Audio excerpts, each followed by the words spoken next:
ఈరోజు ప్రపంచ ఆత్మహత్య నివారణ దినోత్సవంగా మనం జరుపుకుంటున్నాం. ఈ ఆత్మహత్యలు మనకు చూస్తుంటే ప్రపంచంలో ప్రతి సెకండ్కి ఒకరు మరణం పొందుతున్నారు. దీంట్లో ఈ మరణాల్లో ప్రతి 3 సెకండ్లకు ఒకటి ఆత్మహత్యగా నమోదవుతుంది. మన నేషనల్ క్రైమ్ రికార్డ్ బ్యూరో పరంగా చూసినా కూడా మన స్టాటిస్టిక్స్ ఏం చెప్తున్నాయంటే మన ఇండియాలో 2021లో 2022 పోలిస్తే 4% పెరుగుతుంది.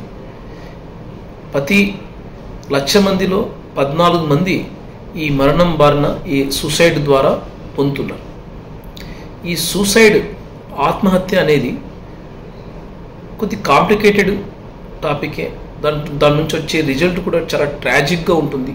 దేశంలో యూత్లో కూడా అంటే మనకు 15 నుంచి 39 సంవత్సరాల వయసు మధ్య వాళ్ళలో కూడా ఎక్కువగా ఈ యంగ్ అడల్ట్స్లో ఈ ఆత్మహత్య సంబంధించిన ప్రవర్తనలు ఆత్మహత్యలు కానీ ఎక్కువ నోట్ అవుతున్నాయి.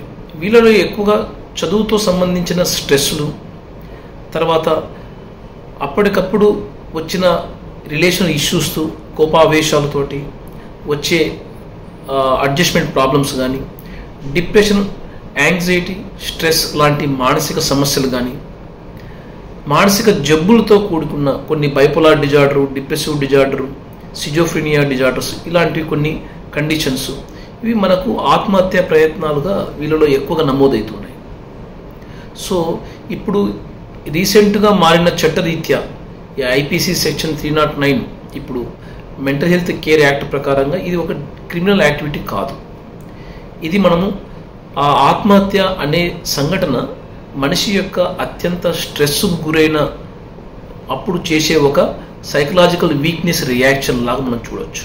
వీళ్ళలో ఎక్కువగా చదువుతో సంబంధించిన స్ట్రెస్లు, తర్వాత అప్పటికప్పుడు వచ్చిన రిలేషన్ ఇష్యూస్తో కోపావేశాలతోటి వచ్చే అడ్జస్ట్మెంట్ ప్రాబ్లమ్స్ కానీ, డిప్రెషన్, యాంగ్జైటీ, స్ట్రెస్ లాంటి మానసిక సమస్యలు కానీ, మానసిక జబ్బులతో కూడుకున్న కొన్ని bipolar disorder, depressive disorder, schizophrenia disorders ఇలాంటివి కొన్ని కండిషన్స్ ఇవి మనకు ఆత్మహత్య ప్రయత్నాలుగా వీళ్ళలో ఎక్కువగా నమోదవుతున్నాయి. సో ఇప్పుడు రీసెంట్గా మారిన చట్టరీత్యా ఈ ఐపీసీ సెక్షన్ 309 ఇప్పుడు మెంటల్ హెల్త్ కేర్ యాక్ట్ ప్రకారంగా ఇది ఒక క్రిమినల్ యాక్టివిటీ కాదు. ఇది మనము ఆ ఆత్మహత్య అనే సంఘటన మనిషి యొక్క అత్యంత స్ట్రెస్కు గురైన అప్పుడు చేసే ఒక సైకలాజికల్ వీక్నెస్ రియాక్షన్ లాగా మనం చూడవచ్చు. ఆత్మహత్య చేసుకుంటాడు అన్న రిస్క్ లాంటి ఎలా గమనించాలంటే ఫస్ట్ అండ్ ఫార్మోస్ట్ గతంలో గన సెల్ఫ్ ఇంజురీ హార్మ్ కానీ లేకుంటే సూసైడల్ బిహేవియర్ కానీ మనం ఆల్రెడీ ఆ వ్యక్తిలో మనం గమనించామంటే ఇప్పుడు వచ్చిన ప్రతి అడ్జస్ట్మెంట్ స్ట్రెస్కి మనం చాలా జాగ్రత్తగా గమనించాలి. మళ్ళీ ఆత్మహత్య సంబంధించిన లక్షణాలు ఏమైనా కనపడుతున్నాయా. తర్వాత రీసెంట్గా తను ఆల్కహాల్ వ్యసనాల బారిపైన ఎక్కువగా పడి ఎమోషన్లు డిస్టర్బెన్స్గా ఉన్నప్పుడు సైకియాట్రిక్ డిజార్డర్స్ లాంటి డిప్రెషన్, బైపోలార్ డిజార్డర్స్ ఎక్కువగా దశలు అంటే డిప్రెషన్ దశల్లో కానీ, మేనియా దశల్లో కానీ, లేకుంటే సైకోసిస్ సంబంధించిన దశల్లో కానీ ఎక్కువ ఉన్నప్పుడు ఇటువంటి సూసైడ్ రియాక్షన్స్ ఇచ్చే ఛాన్సెస్ ఎక్కువ ఉంటాయి. వీటిని ట్రీట్మెంట్ చేసుకోవచ్చు. ఆస్తమా, బీపీ, షుగర్ లాగా ఈ డిప్రెషన్, బైపోలార్, సిజోఫ్రీనియా ఈ కండిషన్స్ కూడా మనం ట్రీటబుల్ కండిషన్సే. ఇది సూసైడ్ అనేది ఒక నార్మల్గా వచ్చే స్ట్రెస్కి ఇచ్చే రియాక్షన్ కాదండి.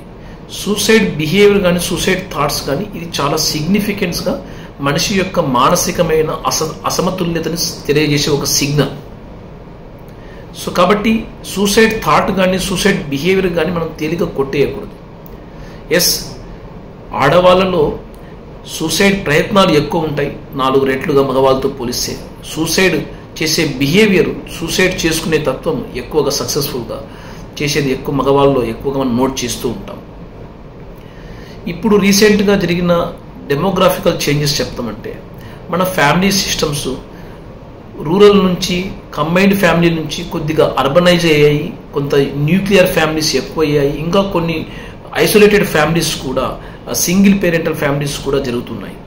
సో సోషల్ కనెక్టెడ్నెస్ తగ్గినప్పుడు నీకు స్ట్రెస్ వచ్చినా, ఆందోళన వచ్చినా, మానసికంగా నీకు అవైలబుల్ ఉండే పర్సన్స్ తక్కువ అవుతూ ఉంటారు.